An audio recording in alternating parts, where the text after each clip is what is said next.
the nerves. This is for the brainiacs, this what we deserve.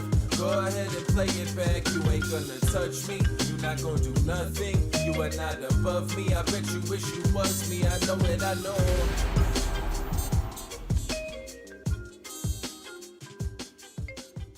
What is poppin', everybody? Jeez. And welcome back to another special episode of the Only Friends podcast. Well, you know, it's me and my only friends, which includes, but is not limited to, the Malaysian ankle biter. He's back. Why you look so sad? Well, you know, you hit him with the Malaysian ankle biter. I know. You haven't been happy for years. I'm very happy. The MAB. Have you ever seen Scrubs? The TV show? Yeah. You know how Dr. Kelso steps out as soon as he hits the outside of this building? Yeah. Yeah, that's me. No, that's not you. It's the building. Kelso's the old man, right? Yeah, Kelso's the old man. Okay, I thought you were going to try to claim that you're the snarky yet witty redheaded doctor guy. Oh, Dr. Cox. Yeah, the mentor. No, obviously, The of mentor? this group, that's probably Landon. No. Landon is for sure. Elliot. Is that the main character? No, Is that the girl? the girl. I don't know this show. No. He's for man, sure great show. Zach Bramf or whatever his name Zach is. Braff. Braff, yeah. I No, need some context, please. It's not fun if I all don't right, have Zach context. Braff is like the zany, goofy character in that show that is like your main character. He's kind of like the hero, but also he's a dork. You know who? He's a dork. I mean, it's out of this group, it's definitely Landon, but in real life, it's Chris Convalinka. Oh, yeah. Chris Convalinka is for yeah. sure that character. But Elliot is like, she's incredibly book smart, but she has no Social skills. social skills. She just says frick a lot. That's all I remember. And she's the love interest of Zach Braff. Yeah. I can get behind love interest. Yeah, I don't Who know. are you the love interest of? I think Many. Lamanna is for sure Turk. No, Help it me has here. to be Conrad. No. Just stop being racist. Lamanna is, and honestly, like Lamanna and Landon would be a good Turk. And why Yeah. can't I remember the main character's name? JD. JD, yeah. So Turk and JD is definitely Lamanna and You want to Landon. be Dr. Cox. I don't want to be, but I just You are. I know you I are. am. Yeah, Wait a you minute. definitely I for are. sure am. 100%. I need context. It's not fun if you're stealing the context. You have to watch I the know. show. Yeah. Just because you're getting dealt out on this hand No, but doesn't I'm mean the audience it's not- is. Yes, it can't is. Just give No, the you, audience we knows. just can't give you context for Okay, what is Guapa, though? seasons and seasons of. I haven't decided yet. What I'm really trying to figure out is who is Turk's girlfriend. Carla. Yeah, like who is actually Carla in our group? It's Mama Joe. It's Mama Joe. You're right. It's Mama It's Joe. not even. Somebody says Berkey is the janitor. Ooh. Oh yeah. That actually is a lot. that actually might be Andre. Yeah. No, there's no way. What do you mean? How am I the janitor? How does he look You at kind of that? fit the janitor. You show up here, you fix some tech problems, you make Yeah. us be an hour late in the process. The janitor never fixed anything. Oh, exactly. We're an hour late. How You did? didn't No, re- but he acknowledged it, smiled, laughed, and then I deflected. literally fixed like 3 months worth of stuff. When I came in here. Maybe we'll Did find you? out. Oh, yeah. Our What'd last you- 3 shows Look at- we've gotten look cut at Conrad's short. shot. Go to Conrad's shot right now. That's a beautiful shot. That is a right there. beautiful Okay, shot. wait I a don't think minute. he's that color. What? What? I don't think he's that color. What color Do you do you agree with think me? he You is? look very dark in that picture. I do look very dark in this picture. I don't see an issue here. I'm just saying he's not that dark. You look at the blues; they're very similar. He looks like dark chocolate. He's like more like caramel, you know? I'm just saying. I mean, I don't know. It looks the same to me. looking It's- at this, it kind of looks the same. So maybe. These are very, very similar. I'm sure. Wait a minute. Okay, Andre, what did you do? I changed the camera. So that's what you fixed? I Well, It's we a have new camera. it's We have a it's whole new it's camera We to have a whole use new now. camera. I on- switched the setups. Not the vlog You know, camera your anymore. shot looks remarkably good, and my shot looks remarkably bad. I'm just throwing that out Look how there. many lights We didn't you have time have for on you, you. Burke. Sorry. I'm looking at the replay Matt to the looks side. dark. Your shot looks incredibly good. Mine looks terrible. It looks That was washed- by accident. Mine looks washed out. His is so crisp. His shot is so crisp. Mine looks Perfect. out of focus, a little bit washed, He's extremely got the dark. sunset in the So, background. I mean, this is just you playing live poker in a nutshell. What? Just being a little bit washed and unfocused. Yeah. Come on. Wow. And then, oh my God, my shot is so fucking bad. How are we an hour late and my shot looks this bad? Look, this is remarkable. You're the light miser. There's so much to work on this. What else, Andre? Give us a review. We'll do this after. I mean, Okay. you've been gone. You've been gone for quite some time. Your personalities have changed and warped very, very differently. Andre, since you've been gone, I can't breathe for the first time. Since you've been gone. Kelly Clarkson. I can't breathe for the first time. I'm still moving on. Yeah, yeah. Andre, sing. 'Cause of you. Now I get what I want. Come on, Connie. Since you've been gone. Out of sight, out of mind. Every time this place breaks out in the song, you're gonna do that. It's just gonna be the. It's just gonna be the go-to. We apologize to the audience for that. We just lost 35 viewers. Nah, we gained 600. At least. Christ. At least it's pretty incredible. Wow. Okay, just to wrap this up, are we giving Guapo a character here? I mean, I don't. Conrad is the janitor. No, the janitor doesn't laugh like that, or ever, for that matter. The janitor is sinister. Somebody said I'm the other surgery resident. The other surgery resident. Other surgery resident. Or any patient. So you're an NPC. Yes. That's kind of fair. That's kind of fair. You could be every patient. That works. I could see Guapo being Kelso.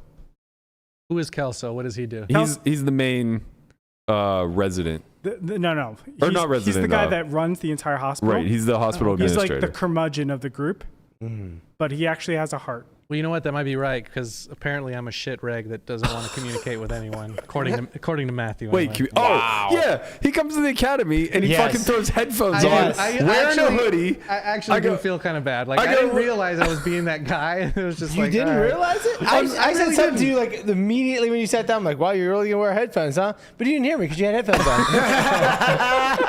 So good. On the commentary, I go, look at him. He looks like the prototypical shit rag. He only took his headphones off to look at the guy who he just beat in a pot and go, would you have called more? No, I did not. It's either one of two reasons, right? He One, takes his headphones off and he goes, so, would you have called all in? or the what's the bet? Yeah. I mean, other than Guapo being a miserable shit rag, I think the academy went pretty good. It went incredibly well. I was very happy with the way it turned out. I think The students were happy. As they always are. Yeah, we changed it up a little bit. Usually on day 3, we walk them through an exercise of how they can think about compartmentalizing their ranges on different board textures and like how the hand classes kind of segregate. And instead of doing that this time, we kind of instead separated more so like the betting strategies based off of board textures. I think it was a lot more impactful. Because at the end of the day, people intuitively figure out what hands to bet. Yeah. You know, you got equity, you fire a shell out there, but they don't know what size to pick, man. So we tried to break it down pretty simply. We gave them a basic sizing matrix ranging from, quarter pot to overbet strategy, and everybody executed it reasonably well, I would say. Yeah. Especially Guapo, because he was locked the fuck in. He was locked in. Locked in. So is he no longer a shit rag? I mean, he's not actually a shit rag. He just looked like a shit rag. Time will tell. Yeah, time will tell. Conrad's the ultimate. Well, Conrad's a fap. Jesus Fake Christ. action pro. Yeah. Yeah. Yeah, he's a big time really fake is. action pro. He just had it every time. Every time. He 3x pot jammed with aces full on ace, king, x, Kind of x, genius. king.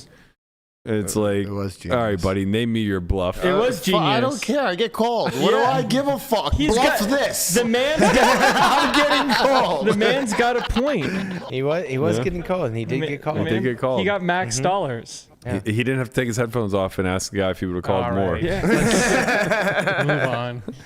I mean, obviously, I was in charge of the food, and that went over well because I think I had like a quarter of the academy ask me, "Where'd you get that food at?" Well, specifically the Mediterranean. Yeah, They're a big fan of that. Shout out to Crazy Pita. Yeah, Crazy Peter's always on point. The yesterday was Roma Deli, which Todd Brunson's place, and That was good. so good. I feel like we gotta get a promo Those code. are for meat that. It was Meatballs. good. Yeah, maybe Sunday. You gotta have your Sunday sauce and your Sunday meatballs and your garlic bread and your caprese. Hey, Sunday sauce. Is that Not that gravy. ketchup? No. Ain't gravy. Heinz Oh, okay. 57. That's everyday sauce. Your Sunday gravy? Ah. Yeah, I don't know who Guapo is in Scrubs. Bring it full circle again. I'm not sure. Well, I'm not the hospital administrator guy. You're too happy.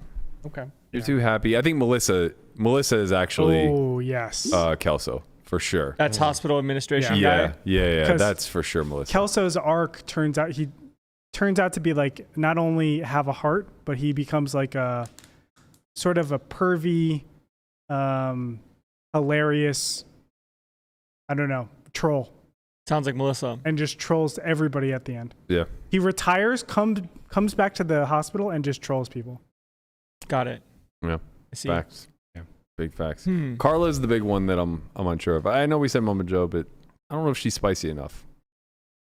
She's Mama witty Joe. enough. She's witty enough, but She's spicy. She's the spiciest human alive. Mama Joe plus Trina, spicy combo. We should turn this into a segment and then just switch. So first we do this, then it's Friends. right. Yeah, we Then just have to it's- keep picking shows. House. Yeah. And every time I've never seen any of these shows. Me neither. every time Conrad goes from being Turk to being Omar Epps. It's like we can't do Friends or we're any black people. in Right, Friends. exactly. I definitely know who I am in Family Guy. Go on. Giggity. he's got enough clips from this for that. That's perfect. Yeah, that's probably true. Yeah. All right. I want to give a huge shout out to this week's sponsor. We're really pumped to have them aboard. Woohoo! Sponsor time. Yeah, that's right. We got a sponsor, it's man. been a They while. been sponsors. Sponsors. Goddamn right. We're keeping the lights on. I mean, Not yours. Not my shot, but the rest of the lights. It's going to be fucking turned on around here. Big shout out to Underdog Fantasy. They are the home of the Bestball. $15 million, is that correct? That's it, $15 million guaranteed prize pool, $25 tournament to get into that one. So for anybody who's not familiar with Bestball, it's a very, very simple version of fantasy. You just draft. Mm-hmm. You draft, and that's all that matters. It's all about the drafts, which Lamanna somehow used to think he was king of, but now he thinks he's king of the waiver wires. So I'm king of both. Right, now. it's just Yeah. debatable. I'm an all-around good fantasy player. I know who's not king of any drafts. go on. That would be you. I don't understand. I watched you pick the worst draft of all that was time. bad. It was bad. It was really bad. I reached real high for Najee just to Yeah. prove a point to fucking Andy. That you were the only person that picked him that high? I think I took Najee in the If fourth. Berkey Third. gets in these best ball that's leagues, right. I mean he's just everyone's EV is going up. It's true. You're That's a wrong. lot of I'm free money. contrarian, and contrarian wins, baby. Honestly, that is true. That is But not true. in your contrarian not, way. Yeah, But not for you. Right. You got to take the guys that are like You wait till I get my nobody Steelers thinks stack. is going to be good, and then they're just crush Yeah, it. my Steelers stack. It's going to be Pickens, Pickett, Freiermuth, Fryer move. Johnson. Johnson. Yeah. Deontay Johnson? I got Deontay's going for 100,000 this year. I'm I got telling some you. bad news for you. Go on. They can't all score at the same time unless they run that play where No. Pickett throws it to Freiermuth passes it over. Yeah, they to can't all Najee, score. and Najee, like, You're right. They can can't- score all season long. They don't have to all score at once because the beauty of best ball is you only start 6 out of your 12 drafted. I thought It's they the all 6 play. highest scorers. Oh, each week. Yeah, so it's 1 QB, 1 Gotcha. tight end, 2 running backs, 3 wideouts. Oh, they all play. Sorry, it's more than 6. They're all eligible. Correct. But it's the top 6 that get It's more than actually 6. get 3 yeah. wideouts, right. 2 running backs, that's 5, quarterback, tight end. I will three, say, so three 7. wideouts. Oh, and a flex. Three A flex. wideouts What should about have Deontay Johnson, Pickens, and Allen Robinson. Yeah. No Oh, defense? Allen Robinson's a bit of a reach, I think. No defense? Contrarian, bro. No defense. Okay. Yeah. No defense. they always kicker? find ways kicker. to make fantasy football even better. Agreed. You know, like it used Set to it start. and forget it it's- is my kind of league. It started with like fantasy the whole year, waiver wire nonsense, then daily fantasy sports, and now you have this where it's like, hey, you can just set something and then never look at it again for the rest of the season. What's nice about this is like you can get into so many leagues. Yeah, you like just- everyone likes to have their 1 or 2 regular where you are going to be on the waiver wire, but people like to play many. Even that's many of just them. a fucking and lot you can to you me. can just play. Well, the thing you is- literally can fire as many of these as you want The because thing you don't is, have to manage. there's them. obviously 2 strategies too, right? So like you could play a bunch of different leagues, like traditional fantasy, where you're just playing 10 people leagues, and the drafts are very different. Right. Or you could fire up to 150 entries Wow. Now in we're this talking. $25, $15 million guarantee, where With first place one is $3 million. team. No. Obviously, they're all No, of unique course. lineups. I mean, but like if you make them close enough, you but know, you just draft over and over and over again. Imagine a poker tournament where it was $25 buy-in and the guarantee was $15 million. Pretty wild. That would be wild, right? That's- That's The what thing, we're doing here. yeah, but the thing is, Obviously, like, the multiple entries and yeah, there will be people who have 150 entries in this yeah. thing. Well, some people, if you make unlimited entries for tournaments, you might get there. You're right. If they started buying in for the 2024 WSOP now, where day 1A was now, and day 1, 345 was somewhere in May. Yeah. Then yeah, I think we'd shatter the record. I think we could get $1 billion prize. genuine pool, question. God. How much EV do you think, like for someone called, you can have up to 150 accounts or teams on one account? If someone has like multiple accounts type stuff. What's the ROI? Yeah. That's a great question, and you can reserve that question for tomorrow because fingers crossed we'll have Dan Zach in the building Okay. to run all the best ball strategy, and he's sharp about this stuff. I will be actually doing a draft tomorrow live. Traditional A draft. traditional draft on right. live on the podcast. So I hope Dan's here to, give me a few tips. Yeah, that'd be nice. Ghosting in Sure, draft? Yeah. I mean, I Wow. think that's allowed, right? Yeah, just man, bring a Greg sharp and Andy in. are not going to be happy about this one. Unbelievable. So, All right, guys, sign up now before the season starts. Use code S4Y. The link is in the description and the chat. If you use hashtag underdog, it'll give you the link. You'll double your first deposit up to $100 in bonus cash when you make that first deposit of $10 or more. Deposit 100, get 100. It's easy as that. Love that. So be sure to fire away. $15 million guaranteed in the prize pool, $3 million to first place, up to 150 entries. It's a nice little spot to gamble. We don't know shit. We're in the mix. We're going to be firing off. I'll probably have thousands of dollars in this. I feel like we should try to find a way to like add some sort of value to people that do use our link and like do well. I don't know how that looks. Well, I don't mind you brainstorming. I get a little nervous when you do it on air. That's why I'm not making any promises. Yeah, I'm I feel like I just got brainstorming. committed to something that I should. This is why you're Turk. No, he's Turk. This is why you're JD. JD does this. Because the actual half of the show is just a monologue in his head. Right. And so, like, unfortunately, the viewers at home are privy to the monologue in your head. And it gets It's a little messy sometimes. it gets Dr. Cox over here There's a lot. and some hot water. There's a lot going on in my brain. Yeah, we know. Yeah, too much. We know all about it, man. You know what you should have done? You know No. what you should have done, No, I'm Cuts? scared. You should have went to Burning Man. You should have became one with the mud. Wow. Listen, I think honestly, you'd enjoy a good burn. if Landon went to Burning Man, we would never see him again. What do you think would happen? I don't know, but he ain't coming back. I don't know what would happen to him. He'd either be in the mud or lost in the desert or no offense, Landon, but Not I much of- feel like you'd be fish I think out of he'd have a water. lot of new friends. I think Landon would actually populate some corner of the city. That's true.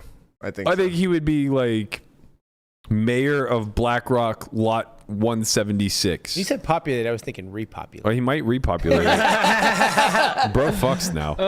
Burning Man's not. It's just not my speed, man. Yeah, it might No, not be your yeah. speed, but you know what is your speed?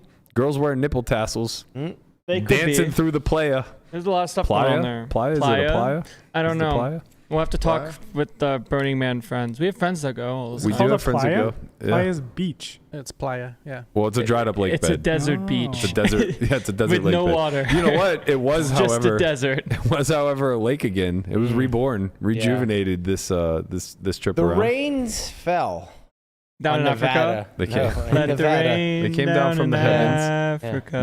Not the best time to be in Burning Man. So there was a lot of speculation coming out of what was going on there. There was fear that there were man-eating shrimp that were killing people there. This was unconfirmed, of course. I think the theory behind it was that it was formerly a saline lake, I believe. There are a few of these like between here and California. There's one, I think it's called Mirror Lake on the way to Yosemite. No life exists in it except for these like brine shrimp or whatever, Okay. because it's such a salty lake or whatever. And then there's another one on the way to Tahoe, I think. I can't remember the name of that one too, but I was shocked it wasn't a natural lake. Turned out, because like, you know, it's right in the middle of the mountains, you would assume it was natural, but yeah, it's a saline lake. and nothing lives in it but these like brine shrimp. So somehow I think that turned into man-eating shrimp. well, I think it turned into, you know, that they're in the bedrock Yeah. of the dried up lake bed. Ready to attack. And they came to life whenever right. the rains fell from Yeah. the heavens and became zombie shrimp. I could see how a ton of mushrooms could do that to somebody's brain. Yeah, Landon, you would have a blast. I'm telling you. Nah, same my thing. You gotta feel the burn. Feel the burn. Other people can feel the burn. It's fine. See, you haven't been in poker long enough, but like for the past 10 years now or so, it's getting less and less year over year because I think the people who go are kind of the same age. Like it's all the guys who started going when they were 27 that are still like, you know, 37 now, and they stopped writing blog posts about it. But like I think it was Waxman when he first went, he wrote like a fucking novel upon his return, and we're just like we're all happy for your experience. Love that for you. I love that for you, but I don't. I want would to have read loved this. to go probably when I was like 25. Oh, I would have hated you. Yeah, listen, both of these things I would are love true. it. LaManna would have loved to have gone in his mid 20s. I don't know why I never went. And I would have hated you for Oh, it. for sure. Oh, it would have been exhausting. For like 6 months afterwards, we would have just been hearing about the burn. I would have loved to go on like last week, probably. You would just want to go get high. No. You can do that. You can do that here. That was the meme. That was everything that was floating around. It was like, here's your guide to Burning Man. And it was literally all the shit you could do at Burning Man in your living room. I saw that stuff. I saw but it you're was with like the people, That's man. right. You're with the people. That's right. You're unkempt, unshowered, there was a filthy from the mud. That part good- I want no parts of. there was a good And meme it's It's about not always Burning muddy Man. and terrible like that. No, it's usually dusty. It's Yeah, normally it's- fine. Yeah. It's Like it desert. doesn't rain. Right. I mean, normally you're it's on a hot. dried lake bed. Like, all jokes aside, I've never been to Burning Man, so like, I don't want to poo-poo the experience. I have no idea. The only things that I know about it are like whatever. It's not for me. I'd rather just go camping. But like, you know, that's me, and I'm a different breed than somebody who wants to go like of course. dance to EDM in the night in the desert, and that's fine.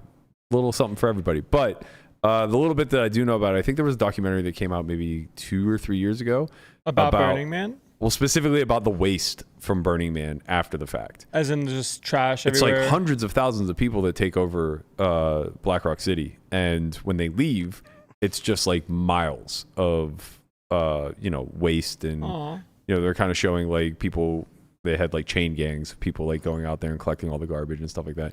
I don't know how exaggerated it is because you know how documentaries are. Yeah. They tend to have a slanted bias one way or the other. Dump trash on purpose. But yeah, it does seem, and honestly, it's like, if I had to pick as far as like what's more detrimental, would I rather 100,000 people show up to a dried up lake bed or 100,000 people show up to the forest? Like, probably the former. Seems like it's going to do less damage long run. More space. True. But they are going out there and they're building out these massive things that they light on fire on the final day. I thought I understood that the actual Burning Man, like they no longer did that because I remember maybe it was like 3 or 4 years ago, like 1 or 2 people actually ran into the like the Burning actual Man. Burning Man, yeah. Mm. Like That's people that are scary. just I gotta high tell out of you, their I minds. don't think that would stop them from doing it again. I could be wrong. I know think one thing about that person. they were hallucinating. No, he was Oh. white. That's all I know about that person. Jesus. If I were a betting man, Conrad, and I am, I'd play some pretty long odds that you're right. Yeah. Yeah, I think that's probably accurate. But yeah, there was other unconfirmed rumors that Ebola had broken out at Burning Man. We have a 30-second TikTok to explain that one. Oh, momento. Sorry, I was looking up. Oh, whoops! I caught him with his pants down. You were looking up a what? Mhm. Asset. I thought you said an ass. Hey, chuckle fucks. There is no Ebola outbreak at Burning Man. If you believe that there's an Ebola outbreak at Burning Man, you are a dumb shit. Just remember, misinformation travels faster than real information. There is not an Ebola outbreak at Burning Man. And if you want to believe that, you are a dumb fuck. Period. Full stop. All right, this guy's definitely part of the conspiracy. gotta I'm tell not you. believing him for 1 second. I gotta tell you, I don't think that there was an Ebola breakout. No. But I also don't think he's a credible source. Probably not. Hey man, I'm just trying to find ways to use chuckle fuck on someone else. I want to know what that chuckle fuck was January 6th. That's such a good one. Hey, listen here, chuckle fuck. Okay, real question. You think someone told him that once, or he just made that up? He struck me as the kind of guy who that might have been an original. That's what I'm saying. Yeah.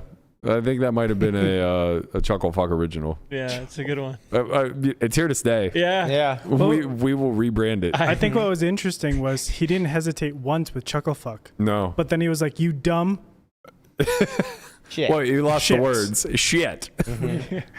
It's hard to follow up chuckle fuck. Yeah. That's the thing. Well, He's it's- trying to think of it's something almost better. impossible. And you Andre, can't. it's good to have you join the conversation back in with that beautiful fucking shot. The perfect, crisp camera shot. Look You at know, that. look at that pop. It's so nice. It does look It's pretty because of good. that olive skin. Did you see Guapo's shot too? It looks Guapo's pretty good. shot's really good. I'm too. sure it looks fucking an upgraded fantastic. shot. You guys spend an hour just You know, honestly, rubbing shit on the lens of my honestly, camera and the getting sec- yours right. The secret podcast relationship nobody knows about is Guapo and the Silver Knight. Look at our shot too. Our shot's really nice too. You guys are a little bit overexposed. Yeah. I Bright. always, You guys are, uh, you guys are a little bright. I have That's to because admit that we are the light. Andre's shot does look pretty damn good. Yeah. Yeah. Yeah, It it might sure be that does. fancy Might be Triton that Triton sweater. shirt. That hoodie's nice. Man. Yeah, I've nice also little- we never also haven't figured out what he does for Triton. He's head of marketing. You guys are gonna get me in trouble. What exactly is it you would say you do He here? does something for Triton that makes the whole entire brand better. We're not sure what it is, but that's what he does. Yeah, Yeah, every time we ask for an explanation, he gives us a label, and when we repeat exactly the label he gave That us, he is goes, not "That's the not what case. I do." I literally messaged you on WhatsApp Yeah. about this whole thing. Sorry, I have our chats Head of deleted every production? 24 Nah. 24 Head of marketing? hours. Nah. And then he leaves for 6 months to go get the milk. Well, Mm-hmm. this last 6 months was a little bit crazy, you know. Milk prices. Had to travel a lot. You know, well, you guys know this. I worked for Mr. Beast for a hot second, and then he fired our entire team. He did. I'm I think not- that you had it coming.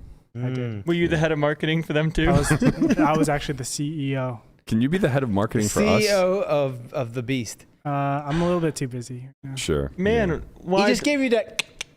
Why'd they do that? Man. We're gonna let a couple of things flesh out first, and then we'll see. Then we'll talk about it. Yeah, Okay. Is there potentially ways back into the Beast Empire, or are you done? I think I'm done. Is the bridge burned like the Burning Man? Did you tell him about poker out loud? I didn't. Man, Thanks for that. What do we keep this guy around for? I don't know. He owns Did us. you mention Sulfur Y once? I mean, to be fair, he was. I thought it was fun. While I was there, he was in Panama on a raft, living out there for like 14 days or something. Okay, he's raft mastering.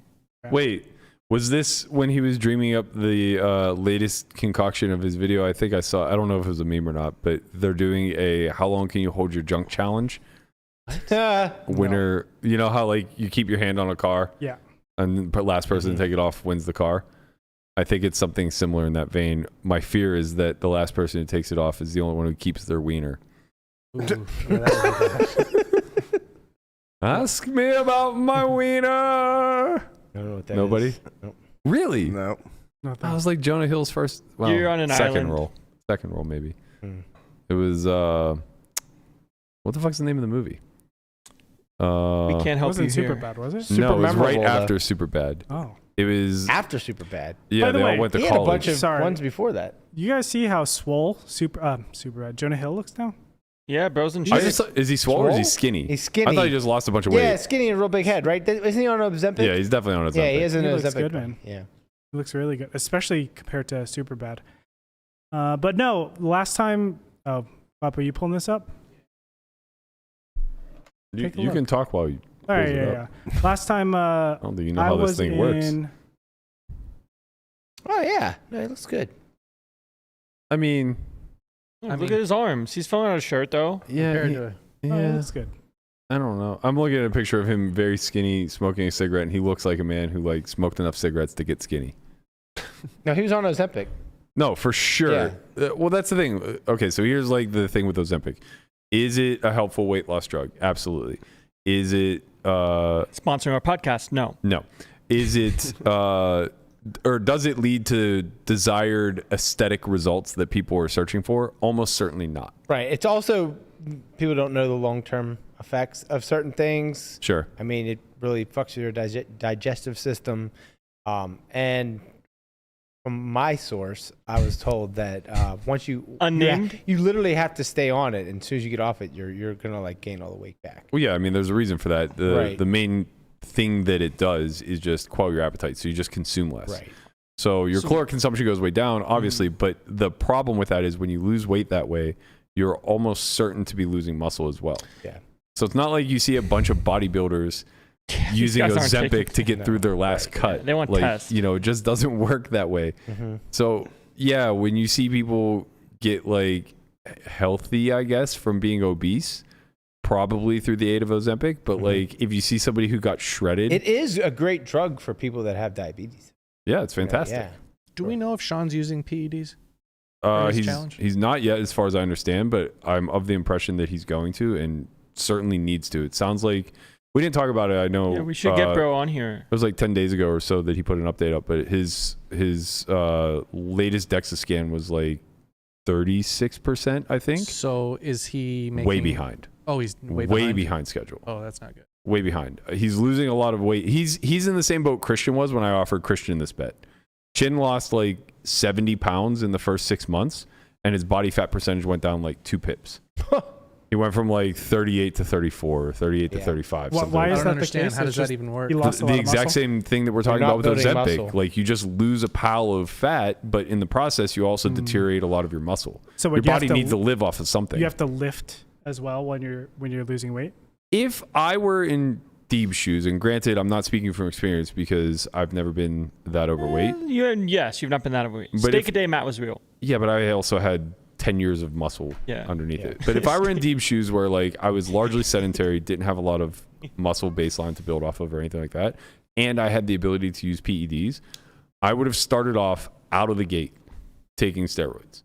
I would have never wasted any time going natural. I would have just said like, okay, first things first, like get me on HRT. Yeah. Well, first I would just get on HRT to begin with. Like, so get my hormones in check, maybe the first four weeks, and I would just focus almost entirely on lifting, because the cardio shit, it has diminishing returns.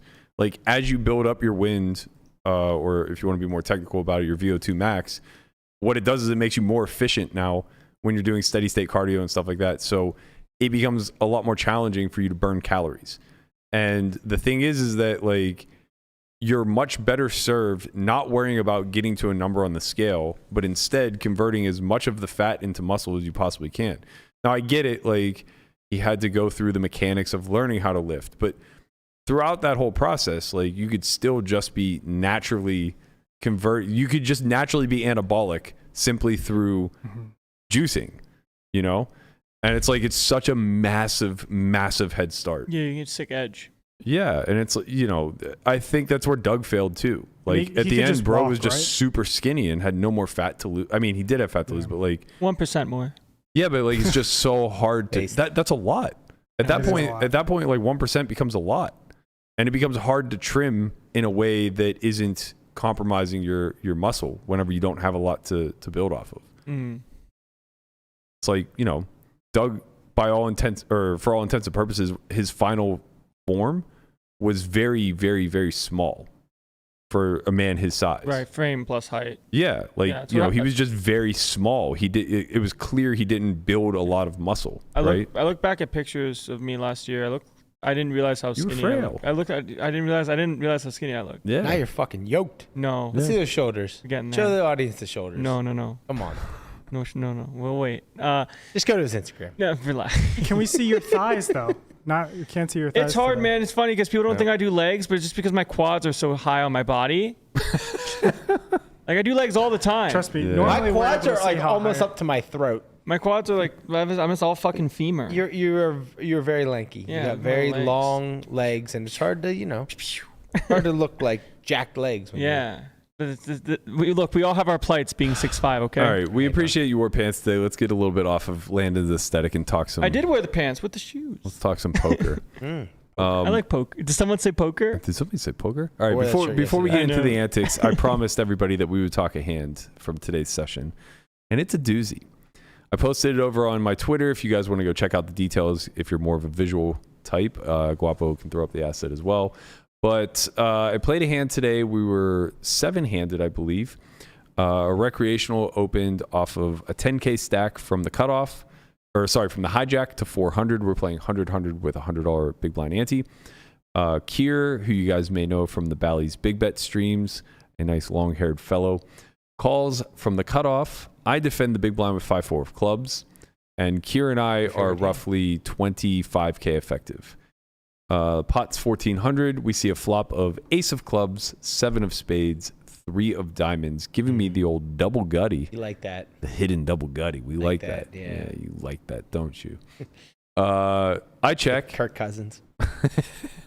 I check the recreational checks. Kier bets third pot, roughly 500. And I decide that this is a pretty good one to check raise. I have a lot of gut shots to choose from.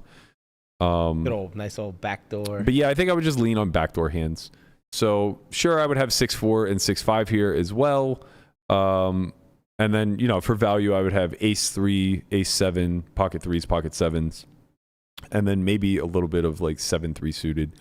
Actually, who are we kidding? I have all the 7-3, 7. Yeah. So I would be check raising a lot of that stuff. And then, some other bluffs that I would have would be like 3-4 with a backdoor, 3-5 with a backdoor, maybe 7. Nah, probably not 7, 8. Unlikely to be 7-8, but maybe, who knows? So I check raise the half pot. This is going to be like a somewhat polarizing strategy because I don't have a ton of value hands and I have a lot of drawy type bluffs to choose from, but that's it, right? Like you don't really have king queens or hands of that nature in this in this line. So I check raise to 1,800. Kier then 3-bet clicks it to 3,300. It is a very interesting approach. My immediate mindset was, well, this is never a hand.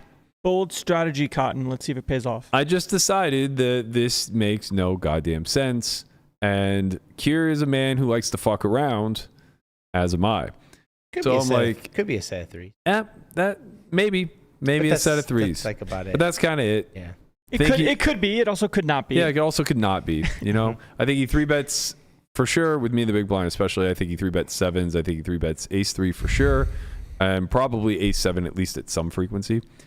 I think like maybe it could be 7-deuce sometimes because 3-betting the rec whenever he only has 10K may not make a ton of sense, yada, yada, yada. But with the bounty on it, maybe he's just playing it this way. Okay, maybe that's the one hand. I'm going to have a tough time getting him off it, but like we just live. So I kind of thought about 4-betting and I was just like, okay, but that's silly. I just don't have 4-bets here. Right? It's like, I'm just going to call and let him do his thing on the turn. At some point, the jig is up. Yeah. So I was like, all right, well, I'll have turns that I can check jam. And then others that, I'll probably just have to check call because we have an SPR of 3 once I call. So I call. Turns the queen of hearts. Pretty brutal. Badoogie. Brian just... you hate to see it. I check. Kier checks back. Even a pair. You're asking for a lot, buddy. I check. Kier checks back, and now I'm like, okay, well, like I thought that was nothing. But then when he checks back, the thing is now I rule out the nothing, and now I really think it's like 7-deuce or just like I don't know, some weirdly played ace-jack kind of hand. Yeah, like some showdown value hand where the polar stuff would probably continue betting. Well, almost certainly, right? It just kind of has to. You'd think. You would think. So the river is the 9 of diamonds. And I go, all right, well, I missed. Bricked everything. Bricked it all. So good. But I have all my value intact. So, I have 6 combinations of sets here. I probably have ace-7 in full. I'm certainly not folding any offsuit ace-7. I probably have ace-3 in full. Probably not folding any of that pre-flop either. 7-3.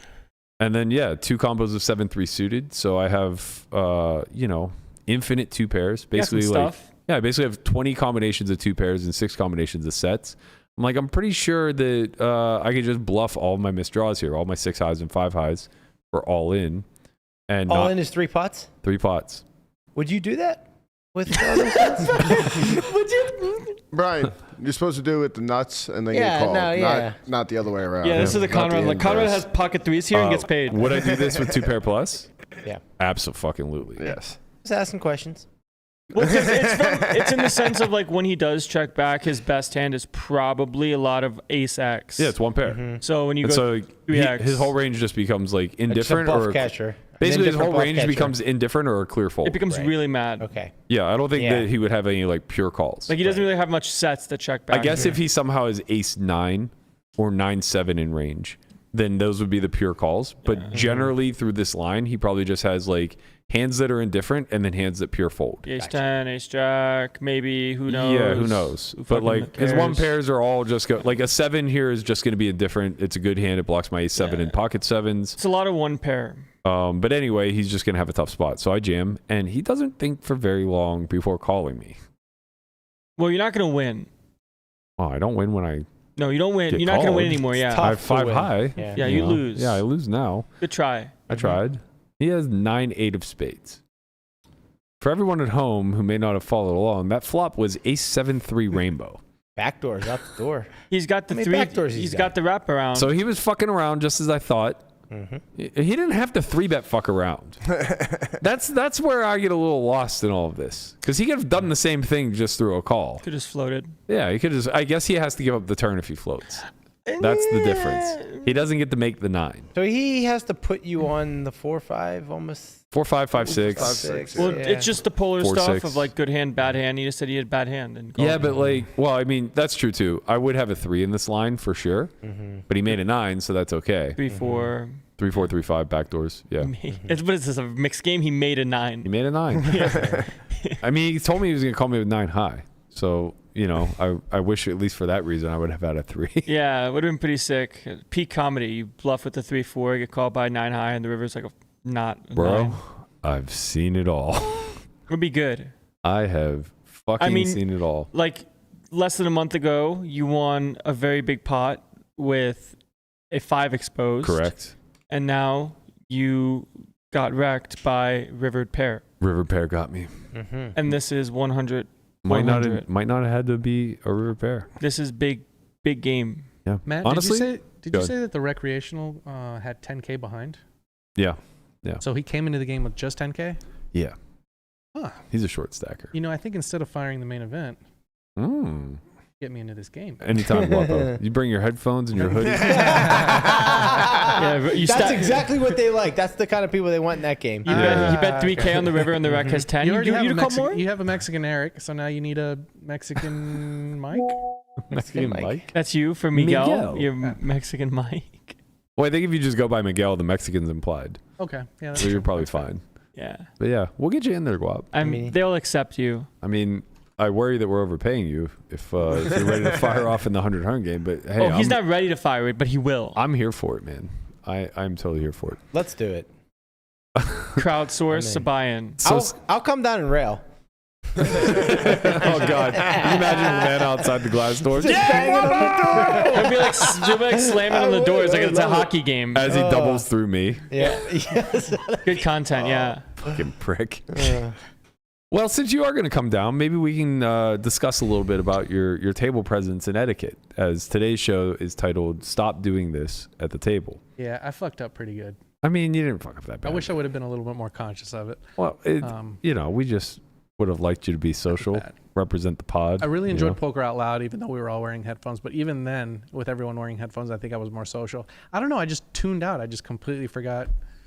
Yeah, I was kind of confused. You're a tryhard. Honestly, I was very confused as to why you were doing that. And I was the only person wearing headphones, and it still didn't register. I was right. Just, yeah. You know, when You I should have just hit me in the back. when of the I head. started following Jamin, it was specifically because of one vlog I saw him do way back in like 2019, 2020, somewhere around there, where he was playing at the Aria. And I was like, who is this guy? He's kind of funny.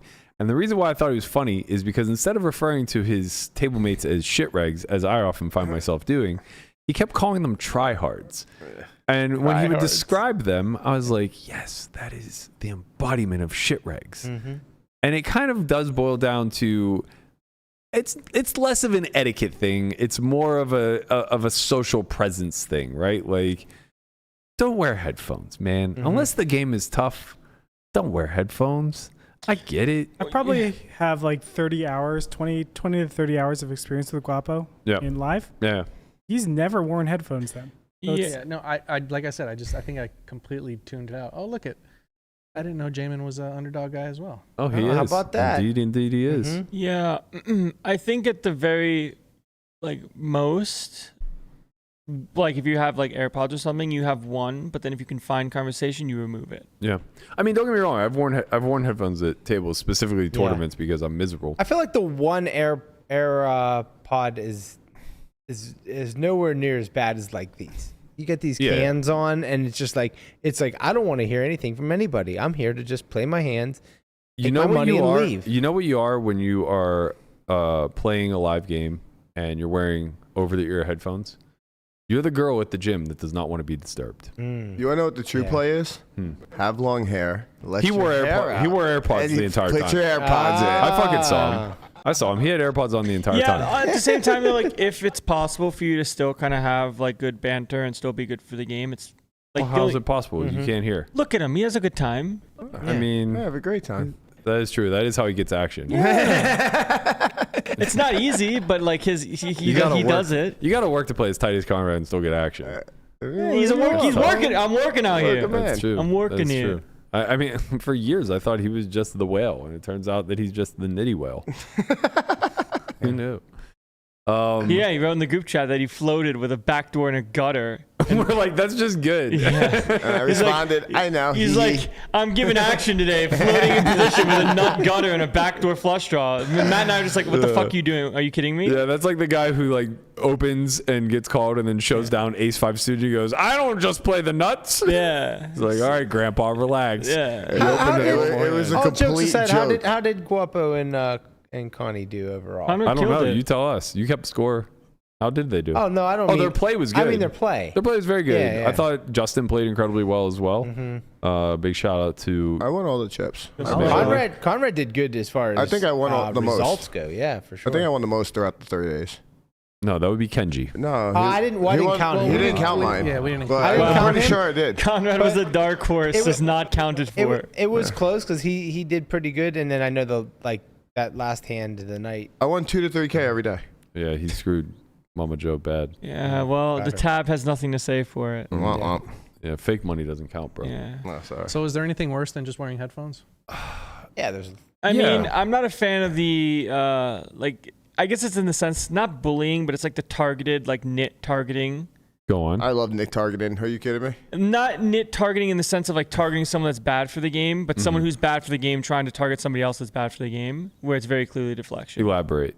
I don't know what you're saying. Yeah, I know got what a he's little saying. lost I know too. what you're saying. Really? Yeah, I'm a little You've never lost. seen someone that's like super nitty, but then try to deflect how nitty they are by Oh saying someone yeah, I else just is think nitty? that's hilarious because I call it out. Yeah, immediately. It's the easiest thing in the world to call out. Well, you can because you're Well, good. it's like- You're good at this stuff. Yeah. Yeah, I find that stuff to be entertaining. Okay, what do you do? What are you fucking talking about? You haven't played a hand in a month. Yeah. Something Yeah, like but Conrad Yeah, can't do yeah. it because he hasn't played a Well, hand in the a month. irony is I that play like it. we literally have these guys in our games. Like Ralph knows he's a nit, so he just doesn't say anything. And then Oaken doesn't know that he's a nit, and he'll just start going, Berkey, has anybody seen Berkey? I think he forgot to come today. And then Roy, who is also a fake action pro, will go, oh yeah, fucking Berkey hasn't played a hand in an hour and a half. And then, 7 people chime in and go, you two have dust collecting on your fucking chips right now. He just shoved in 50K 2 hands ago with 5 high pre-flop. What are you talking about? It's better if it's like used as like a good joke, but the issue is some people take it serious. There are so many good jokes. So Roy, to speak to your projection, Roy's like, he gives way too much action pre-flop, and then just like, when all the money goes in, he's gonna have it. Standard fake action pro, right? But he's a salesman. His day job is literally selling product. Sure. And the man is fucking good at it. Like, talks a mile a minute, just says all the right buzzwords, everything that you can imagine. He just nails it, right? So he's the worst winner I've ever met in my life. And coming up, I used to say, like, man, one of the worst things that you could ever have in a game is a sore loser. And I realized that's not true. That's actually the exact opposite of true. Give me all the sore losers. Yeah, you can make fun of sore losers. Yeah. Laugh at them. Yeah, I think that's what it was. I think it for a time people didn't want sore losers because like it sucks the air out of the room a bit. You feel bad for the no, fuck that. When you play with the same people all the time, like bring all the sore losers on. It's different when you have that relationship and where you've seen them win too.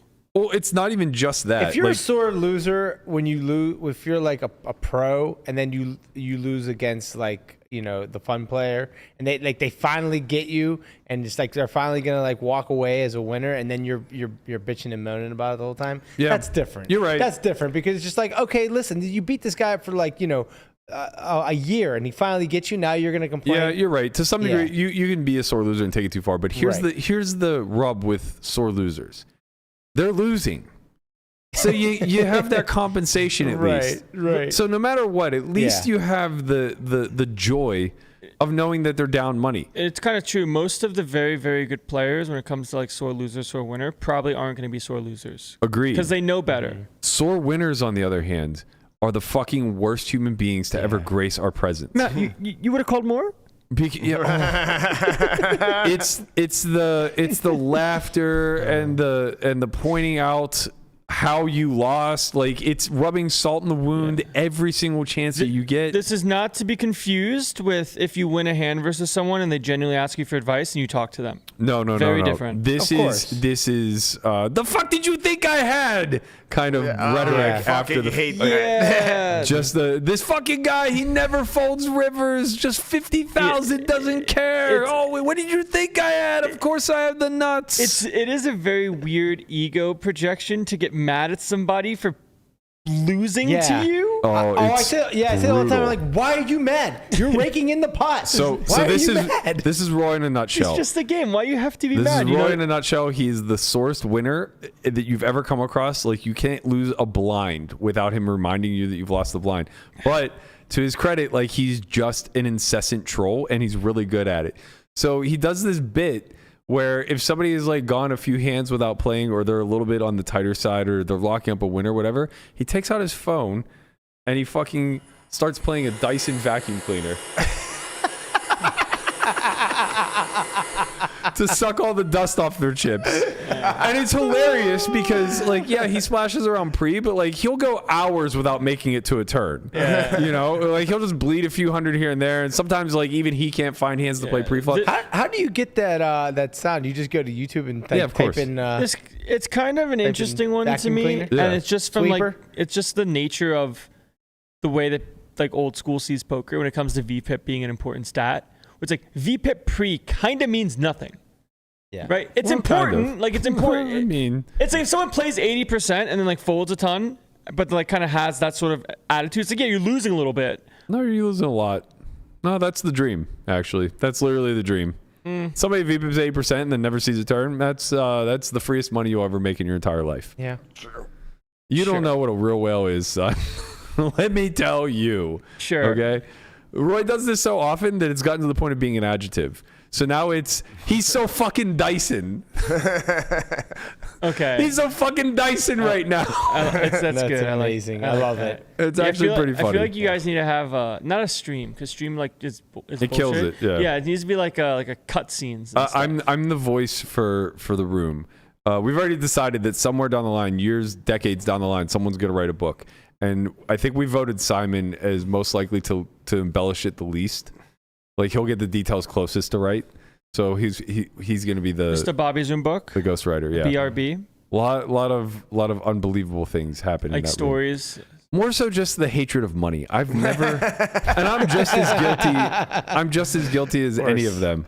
But the amount of hate towards actually physically holding on to your money. It's funny because from like the mixed game Bobby Zoom, so like Bobby Zoom mix, what I've heard from like... Might be something in the air there. What I've heard from like Kruk, it's just like some of the stories and some of the people that walk through those halls, it's just you'll never be the same. No, it's insanity. You really are in the asylum. There's no getting around we've seen the survivors like Kruk, Seaver, you know, like... I don't know. Seaver left with his sanity intact. I mean, in the sense of this is what we see of the poker community that embodies Bobby's room. Right, yeah. They've been through a lot. Yeah, to say the least. Okay, so that's mine. Is a sore winner. Is sore winner. top on my list of antics that I loathe. What do you guys got? Yeah, the nip projection I think is mine for sure. I know. I think Nikki mentioned this in the notes, but it was like when people deliberately slow down the game, right? It's like the funerals for your hands. Oh yeah. The not turning your hand over when you're like at showdown in your first act. Now, I think they just do it. They're trying to gain some sort of edge because they want the other person to turn their hand over so they get to see theirs. Then they can muck theirs if they lost. Hand funeral is really tilty. Hand funeral is it's like, okay, come on, let's go. We should make a tier list. Hand funeral is up there. Unless we're nearing the bubble, then you just take your time, buddy. Oh, I'll tell you another one that drives me batshit insane. The table captain who has to do everything by the letter of the law. Yes. I'm not a fan of the... no, this is... Yes, that's it. Like the guy said, throws a chip in and it hits the chip, and a half second later he says raise. He's like, no, that's a call. No, it's a call. It hit the foul before he said raise. Or like a rec is under the gun talking to his massage therapist, and he's clearly going to fold, but he hasn't put his hand in the muck yet, and you muck, and he's like snapping at you for folding out a turn. I guess I'll take that one step farther and say the people that think that they have the ability to explain to the floor person when not asked what's going on in a hand. Yeah. So many people I've just seen. The captain. It's just like, it's like table captain plus, right? Because there's some people that will say like, hey, this is the raise. Yeah. And like nobody will say anything. A floor will come over and talk about whatever is going on between two people in a hand. And someone not involved in the hand starts trying to get involved and starts saying how things are. It's like, look, we can all just relax until it's... These are all characteristics of... speak when you're spoken to in this instance. These are all characteristics of the tryhard, in my opinion. The other one that just absolutely chaps me is the guy who sees that 2 or 3 people have straddled in a row, just voluntarily, out of the goodness of their own heart because they know it's good for the game. Or they gamble in their own heart. Yeah, whatever. But they never once said round of straddle, guys. But right? this guy will. This guy then goes, are we doing a round? Are we doing a round? And the guys who have already straddled go, we don't care. Yeah, exactly. We don't care. Well, if we're doing a round, I'll do it. But if we're not doing a round, then I'm not putting it on. Rather than just understanding, if you quietly put the straddle out, it'll make its way around. Yeah. And even if it doesn't, you're going to be okay. Well, that's the thing, right? Because the person that guy hates the most is the guy that he knows absolutely will not put the straddle out unless it's a round. And that guy exists in the game too. Yeah. So they both can fuck off as far as I'm concerned. Not a plus that really one. does chap you, doesn't it? Not a plus one, but the button straddles in games where button straddles is allowed, and they know that button straddle is really high EV really for button. Yeah. Right? And really bad for game in general. Bad for I've game, been arguing good for about them. this recently with a lot of people, and I'm like, they're like, can you button straddle? Because I was playing on an app, and they're like, no. I'm like, no, and I wouldn't either. Because it just makes the game worse. Especially it's monkey see, monkey do. Eventually, one by one, they'll figure out I should be putting in money voluntarily on the button. Right. Yeah. Just seems really smart. Yeah, I've had in my very low amount of private game experience, people were button straddling, and it's possible, rare but possible, to explain how bad it is for the game, and then because people don't know that it's actually bad, they're like, oh, that makes a lot of sense. Okay, I won't do it anymore. And that's a good feeling. And it's not because I did it, but it's okay, I see that there's an edge here. Let's remove that edge. You know what's an annoying antic that I actually really, really like, and I wish it was employed more often? Annoying antic that you like. Yeah. So this is the whole list of stop doing these things, but this is one that I actually really, really enjoy. So the whole dance of once or twice. Oh, I don't care. Whatever you want to do. Yeah. Well, whatever you want to do. Well, whatever you want to do is what we'll do. It's okay, well, whatever you decide to do, just always do it. That's all that I care about. Just one timing those people. Just one timing them, and then not one timing anybody else, because it feels so goddamn personal. Right. It feels so fucking personal. And the thing of it is that it doesn't matter. You could alternate every time you get all in and go once this time, twice next time, once this won't matter at all. Just altering the variance ever so slightly. Your volatility, really. That's it. Something that I wasn't privy to until realizing the knowledge of it was calling it a black chip game or a green chip game, running it once in position and twice out. Sovereign did this. Because if you chop it out, you get the extra chip. Yeah. Oh my God. This is facts. Oh my God. So you run it twice when you're out of position, once when you're in. It's sharp, but my guy. I mean, how much more money could you possibly be making? A lot? Yeah. It's like a half a big blind. It's a lot. It's a half a big If blind. you're playing 25-50 and you do it 100 times. Well, I mean, you don't even think of it that way. It's just an additional. Yeah, but you do it 100 times over the course of what? How many times that's going to be? I don't know. Well, it's just like a half a big blind added to whatever your pot share is. Right. Right. So that's significant. It's worth. It's not. But worth it's also nothing. like fuck you. Yeah. Top tier dick bag move. Like top tier, number one on the list has The to best be. the best part about the move in itself is that most people will never really catch on, or like think. I never thought about that shit until I heard about it. Like who thinks about that? I heard about this like 5 years That's ago. wild. But it's sharp. It just it very is sharp. right? It's Of sharp, course. but it's bad for the Right. game. Well, I mean, not really. Well, it is in the sense Nobody's that ever gonna know. I mean, most people won't know. Yeah, it's good for you. You know. it's a weird thing. It is a weird thing. I don't play in games big enough where you can run. Well, twice, you're so it doing a doesn't red matter. chip game, right? Like it's just extra dollars. What is the lowest game that you can run it twice? 5-10 usually. I think Most- it's anything that's timed. Anything that's timed. That makes sense. Yeah. Yeah, because they don't want to slow the game down because slowing the game down Right. costs them more rake. They want Correct. to get out as many Yeah. hands as possible. Which is 5-10. Yeah. Some places, some 5-10 is. I wonder if they'll change Okay, the 5-5 at Here's Bellagio one. at a All right, time. here's one, but it's not from a cash game perspective. Mm-hmm. It's the people when you max late reg, they keep running to the back of the line. Oh yeah. Get the fuck Oh, yeah. Oh yeah. That's one I just heard. That's one I just heard about Yeah. this year. I don't know if this is a new thing or they've been doing it for years, but yeah, that's they're just trying to get the Max maxi EV. of the maxiest late reg. Mhm. Just like my Yeah. guy, you can't be bad. You look poor. Well, can't Yeah. you literally just register and then just wait, get into the end of the line? Why do you have to get in line and then go to the back? Because if you Just get in wait? line, in theory, it's like you're in place, so you circle Oh, back. because you have to be in line line at a certain time. at a certain Yeah. time, or Yeah. you don't. Yeah. Okay, yeah. Here's one. Right. Here's one. You guys probably don't experience this much, but like once you start getting into time games, it's really common. Your second game, you're the must move game, Mm-hmm.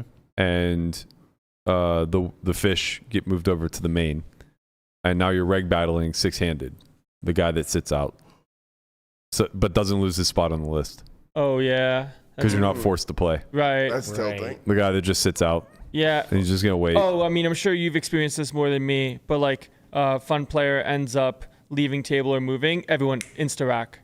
Yeah, I mean the insta rack is like that's annoying, but at least the game's gonna break and now you're top of the list. It's especially annoying if you're like 5-handed, 4-handed, and instead of reg battling, that guy just goes deal me out, and then he just sits there with his chips like fully there, just like waiting to get called to Gonna move go next. get some food, you know. Yeah. Hang out. Yeah. It's like I'm wasting hours, but my EV is 0 sitting here when it's gonna be positive the second I move to that game. Yeah. Whereas if I Yeah. had to play, maybe I'm losing. It seems like, and it's true, like all of the things that are more annoying for the game are things that are like minus EV as a whole for the rest of the pool. Yeah. Right? Because now if that guy sits out, someone else is going to sit out, Yeah, someone yeah. else is going to sit out. Yeah, it's a hierarchy. If you're not if you're the next to worst player at the table and the worst player sits, you're the meat. Yeah. It's kind of the I nature wonder how of many people that are like, regs, I guess you would call them, have to do these kind of things to survive. it. Way, way, way more than actually do it. Way more. Way more than are actually doing it. Oh, okay. Yeah. So- way more need to do it than don't. Correct. Right. I think the percentage of people that are. Because people don't want to be shamed. It's like a social thing. I it's just. a I different- think it's a social thing. Number one. Or they don't know. To Number do it. two, prioritizing short-term EV over long-term EV will just fuck you long-term. So like, Yeah. sure, there are a lot more people should be doing this short-term to protect themselves, but long-term by not doing it, their EV probably goes up. Right. And then lastly, I think I think it takes a certain mind or personality type to be this critical of estimating your EV in all decisions. Mm-hmm. So for a lot of live people, this is just like glossed over. You just don't measure these micro decisions in EV. You just say, I want to play, and there's a game, so I'm going to continue to play. Right. Like, it would just be rude for me to sit here and waste everyone's time waiting, right? Right. So you just keep playing. Yeah. And then you battle. And if you get put in that spot a bunch, then you start to weigh the options of like, is it worth me battling kind of thing. But yeah, I would assume just based off of how the pool breaks down, there aren't that many people that are going to be, reasonable winners once they're reg battling. In any pool, whether you're talking online, live, high stakes, low stakes, whatever, most of it is going to be kind of dominated by whoever the best players in that pool are. And everybody else is just going to be swapping blinds between each other. Okay, here's one for you. I haven't experienced this one very often. Maybe you have more. Table knows you don't drink, but then drink shames you. Oh, I get this a lot. But I don't ever get drink shamed, actually. Yeah.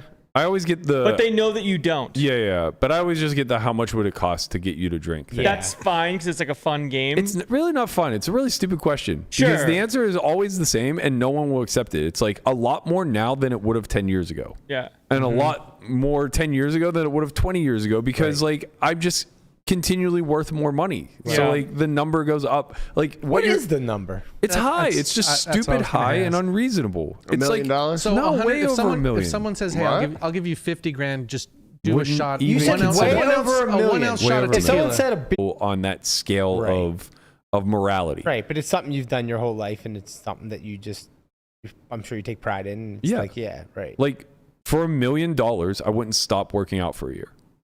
I just wouldn't. Yeah. But that's. Sorry, I don't want to speak out of turn here. But isn't that much different than drinking like 10 ounces of a beer? I think only because of time, right? What is it that I'm not saying that you're fearful of this. I'm just saying, for $1 million to drink 10 ounces of beer, like how was that going to change your life versus having an extra $1 million? It's just the ethical portion of it all, where it's I will not compromise for this money. How are your ethics compromised? Well, like what I'm saying it's is not your true ethics. It's not like what you necessarily believe in. Like your core ethics aren't challenged, but what is challenged is the price by which you could be compromised. So like you're setting a price now at $1 million through which now you can be compromised. Okay, this is my I can give you an this is my example. question I'll give you an though. Is like, example, are you Carl, right? actually compromised? I'll give Maybe. you an example. We'll give you an example. Okay. Go ahead. So, like how much? Let's say I would pay you $500, right? And all you have to do is some sex work. Is do some but some see, sex. But the thing is that's not a fair comparison. No. What I'm saying is, it's going to be different if you already worked in the sex industry, like the sex work industry, or you didn't, right? Right. So what I'm saying is, like if you're already a sex worker, it'd be like, oh yeah, fine, $500. That's, I don't know what. The example I gave, it was very similar. When I got asked this on stream, I said, what, or like, say somebody offered you that same $1 million, would you put a dick in your mouth? Give me all the dicks. Yeah, obviously, because $1 million is a lot to you. But I was saying this to a bunch of gamblers that are making, high six figures a year. And every one of them said no, except for Kier. And they immediately said no. And that was the point of me asking the question. Because how they feel about sucking penis is how I feel about sucking a beer can. Like, I would almost certainly, I almost said I would almost certainly, because I'm not posing the question. Here's the question. There's some really think out loud on the podcast. You told Landon this, not to be thinking out loud on the podcast. What I was getting at, I already said this all on the Bally stream, so I don't care. What I was getting at is like, I didn't make the proposition of like, what would it take for you to finish a guy off? And I think that's significantly worse, right? It was like literally just like, what would it take to lick the tip? Right. Or the question is like, would you rather pick one or the other? Listen, here's also the thing, and like this is like such a, I'm sure, very, very small percentage of actually happening. But like, what if he's like, okay, yeah, I'll drink a beer for $1 million, right? And then he drinks the beer. He's like, well, I had one now. I might as well just keep drinking. And my friends drink, and then he drinks, and then he has more, and then he turns into like a full-blown alcoholic. No, that's not like, how no, I'm just saying, like, no, like this is like it's not non-zero. it's not You just zero. know It's from not people's- out of the realm of possibility, No. right? And now he ruins his entire life because he wanted to, and that million's gone. I don't and think he's worried about Brian took it to the darkest depths of hell. I'm just saying. I completely Is disagree. it like maybe he's like, I'm You doing take fine one now. sip. This is why we went to Dare. It's a gateway drug. Right, but it's not. One it's not margarita, I'm non-zero. open my legs. Give me two margarita. Brian's not wrong in the sense that it's obviously non-zero. Yes. Now, Market fucking zero. now how I close literally- to zero? I preface Much. this as it was a very, very small percentage Brian's chance of taking the happening. hypothetical to the Right. nth degree. Yeah. You should take that into consideration. I love coming here every day. It's great. But yeah, like obviously that wasn't my point. It's so good. Taking what Lamanna was, where I thought Lamanna was going with this is, say you accept the $1 million to drink. What he should have said was to drink the beer, right? Sure. And then whatever, something happens, the $1 million gets evaporated. Now that same person comes back to you and he asks you something a little bit more compromising for a little bit less money or a little bit more money, right? It's the slippery slope argument where it's just like, that's what I'm talking about when I'm saying compromising your morality and ethics. It's like things that you've built an ironclad stranglehold on. It should require, if you're talking about like putting money to it, it shouldn't be thought of as just like, what's the EV of doing this thing? Is it worth it or not? Because obviously anything over a couple dollars would be worth drinking a beer, right? You're putting in no effort and you're getting a return. Right. But the way you should actually be thinking about it is the trade-off with the compromise that you're making for, this part of yourself that you've diligently relied on for the majority of your life. Because once that door is open, once that Pandora's box is open of I can be bought for certain things, right? Like now what if the same guy comes to you and goes, okay, you enjoyed that $1 million? I can get you 10 million if you're just willing to oversee a stable of people who are RTAing. You don't even have to do it yourself. I just need you to manage the money. So for me, I feel like that you're overreaching here. Can you switch the camera when you talk? Sure. My shot's shit. Yeah, we don't want to see. we got to look anymore. at you when you make these arguments, son. Sure. Overseeing someone doing RTA and you yourself having a beer are not the same thing. No, of course. It's not meant to be an equivalency. I'm not trying to make a false equivalency here. I'm just saying that there's a grade, right? So it's like the point becomes like the beer is the entry point. Right. It's the lowest hanging fruit. It's the smallest barrier of entry. And we all can recognize my life won't change if I have a beer. Right. But I'm Brian thinks otherwise. I'm also trying to make the argument that my life won't change if I get gifted $1 million. And what I'm trying to say is I don't think you're You've seen him have one compromising. cookie, right? You've seen him eat one cookie. What happened? Give him one cookie and look where he goes. Slowly tears the package over the Oreos, right? 3 sleeves gone. The 5 years of his existence. Right? Yeah, 1 sip of beer. Just 1 beer away. Right. It's almost like in a past life, Jesus someone like Christ. told him in his consciousness, like if you drink 1 beer, you could be in a very different place. I might just right? wake up next day and be, who am I even? You know? What do I stand for? What do I stand for nothing. Well, at the very least, right? If that did happen and this was like a reality, you now live with the fact that you have been purchased in some regard. Like you can't go back on the ethical thing of, okay, I have this sense of myself that I enjoy. Now this has been gone. I think and you can argue that like you coped out of it of, I got paid $1 million. I think that's true for any sense of transaction, right? Like whether it's something that's compromising or whether it's just an honest day's work. In some regard, you have to make peace with the fact that it's a fair exchange, right? So even if it's just like shoveling shit and somebody's paying you an amount of money for that, Right. that is something that you've compartmentalized and made peace with. As That a said, trade, like, yeah. I as a shit shoveler am getting fair compensation for what I'm doing. Yeah. And obviously drinking beer for any amount of money is going to be fair compensation. But again, it's that's the specifics. That's the granular of do X, receive Y. Yeah. If you zoom out to the global of, How you view the transaction as a whole. yeah. Like what would it cost for you to compromise something that you wholeheartedly believe What, in? what are you trading for and what? against? Yeah. Yeah. That's funny. I was looking at the chat for 2 seconds, and the first thing I see is someone saying, "Compromise me, please."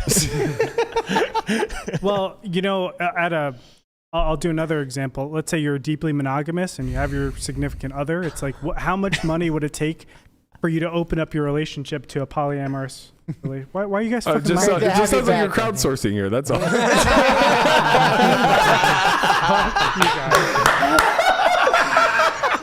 Yes. See, but look, these are good poker table conversations. Fuck you guys. Screw you guys, I'm going home. I'm getting the milk. It's good to have you back. Welcome back on your Hank It's good to have you Show. back. No, that's actually that really is a fantastic example. It's like it's you know, good. It's especially Yep. for everybody Go else. fuck yourself. You stupid. Go fuck yourself, San Diego. Well, I think like Landon is actually a really great person to have that that conversation with, because I don't want to speak for him, but when I was in my early 20s, I don't want to speak for him and then look at me. well, when I was in my early 20s, I was in a very, very traditional landscape where it's like the whole thought of having any sort of like I couldn't even understand why my roommate would call girls his girlfriends just when he planned on breaking up with them to sleep with someone else. Like, but that was at least that time. He still had a traditional mindset. So like he wasn't ever sleeping with multiple girls. Right. It was he would date a girl for literally 10 days and then just be like, this isn't working. Break up with her and then date another girl. You'd consider it like date for sport. Yeah, kind of. But like now in today's climate, It's different. In today's climate, like you just would never set those boundaries. No. You would never like label it. You would never. Yeah. It would just be very open, right? It would be like, I don't want a commitment. Like I want to see other people. Yeah. Yada yada yada, and that's become normalized. It's just like the boundaries and acceptance of, where back then it used to be like, okay, I'm dating you exclusively until we decide it's not working out Correct. anymore. And then Yeah. like you have that little experience and then you're done. Yeah. So like the whole notion of like being in a serious relationship, That was different than just dating. and opening that up. Yeah. It was, it was beyond Yeah, comprehension. now it's like the situationship-esque, where it's like not a relationship, but you're in a situation, right? Where it's like you guys have some sort of feelings. Ethical non-monogamy. Yeah, something like that. Yeah. Where it's like, look, so for me personally, like in my standpoint, like if I date somebody exclusively of like, I see this like as the wife or future mother of children, that's where all my energy goes. Man, that's everyone else heavy. off the table. That's what I'm saying. It's fucking heavy. It's supposed to be. It's like, I ain't looking for girlfriends. Yeah, but like a lot. To bring this full circle, like what Andre was trying to say, assuming he's not out there scouting, is that He's in the streets. is that if you thought in the more traditional way, and somebody put a price tag on it to force you into an open relationship, the Indecent Proposal dilemma. Yeah. Way before your time, Landon, Great but a movie. very great movie. What is this called? Sharon Stone, No, Meadville, no, Pennsylvania. Demi Moore. Oh, Demi Moore, you're This right. is called what now? Indecent Proposal. Demi Moore was Guy this- offers a guy $1 million to sleep with sleep with his wife. Mm. And then the whole movie is just like, Not to drink a beer. well, I mean, the whole movie is basically his dealing with that internally. So basically, this podcast with beer drinking. Yeah, kind of. Okay. Pretty much. Anyway, Berkey well- just sees drinking a beer the same way he would Sleep with someone else. like marry or be in a relationship with a very monogamous. Right. I'm married with sobriety right now. Exactly. And if you want to pay me $1 million to sleep around, And break your sobriety marriage. I'll weigh my options, but I think it's going to be a little bit more. Question. Okay. But for what it's worth, at one point in my life, that number was like yeah, $50K. when you're Yeah, of poor, course. it's different. It's different Yeah. in the sense of like It's all about- relationship yeah, of net worth. It's all and about functionality. Yeah, it's like giving you $1 million is not the same as giving someone who has no way of making any amount of dollars $1 million. Right. Wonder how much it would cost for me to give up drinking. For 1 year, Yeah. I think you'd do it for. No, but it has to be a bet, not a free roll. It's important. What do you think I'd do it for? I think you'd do it for 25. I think you 25,000? do it for less. You think? No, you'd I do it would for- not do it for It's less. weird because it's a health I benefit. think 25. If I is a said I decent would, line. I would free roll you into the main. For 10K? No, Really? I don't think he'd do it for 10. Because he can sell action to the main. He Yeah, has but access to money. But conceptualize it differently. You get $10,000 and perhaps like 3 better years of your life. Shredded. Yeah, I would- no drinking. For one horrible year? Shredded. I mean, Boring what? ass year. You give up, you lose a year. in your life. What are you Yeah, talking losing about? a year of life. I'll tell you what. I bet you. Boring. I bet you I Unbelievable. could get you to give up drinking for free for a year. For free? For free? For free. But if you bet him, he's but that- risking something. well, we could risk something that is drunk for 1 year. If I filmed him drunk for 1 year that's- and had Pigtails chop that up into a 2-hour documentary, he would quit drinking on the spot. I don't know. Not, him not on no, the I'm different now than I was, I don't in know. my 20s. then take my bet. Brian, look, Brian on your rail drunk is someone you need. Maybe. He's doing it for you. I'm giving up tournaments. I don't care. Go on. I can get up that energy sober. He can. For now. well, I guess this is the point of the bet. I also do think you'd start smoking weed again. Yeah. You'd become full-blown turtle. Are you gonna take the weed away or no? He'd go from tortoise to turtle. Yeah, you gotta have something.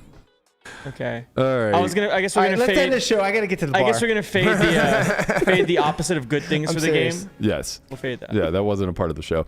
All right, guys, that's going to do it for us. Don't forget, tomorrow is Twitter Tuesdays, so be sure to head over to the Only Friends podcast Twitter. That's onlyfriends_pod. And respond to the thread that we put up. It's help. I've never bluffed before. Explain to me like I'm 5 how to run a bluff. Love it. Can't wait to see some of the most creative answers. We'll read them tomorrow on air.